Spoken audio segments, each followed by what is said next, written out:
In today's video, I am going to teach you how to change Behance URL.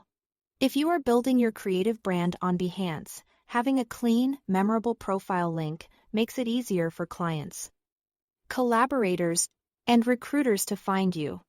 Think of it as your calling card on the web.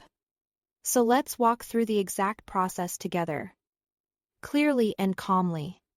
From start to finish, first, log into your Behance account.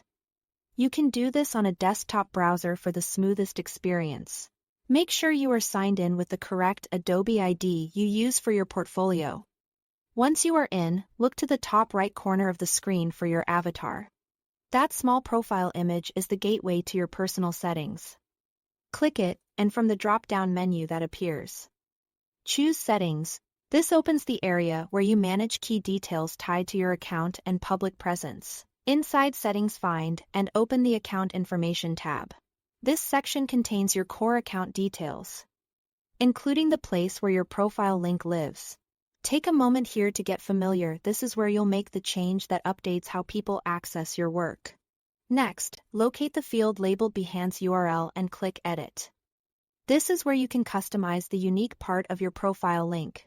You'll see an input box that lets you change the text that appears after behance.net/.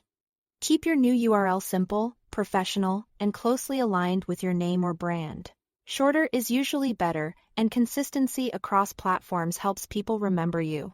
Stick to letters, numbers, and, if needed, a hyphen, and avoid special characters or spaces. If a name is unavailable, try adding a relevant keyword or a short variation that still feels on brand. Behance will check whether the link is available and valid. If it's taken, you'll be prompted to try a different variation.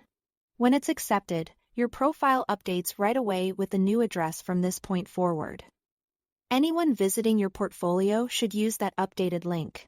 Keep in mind that your old link may no longer lead people to your work, so it's wise to refresh the places where you've shared it, such as your personal website and social profiles. And that's it.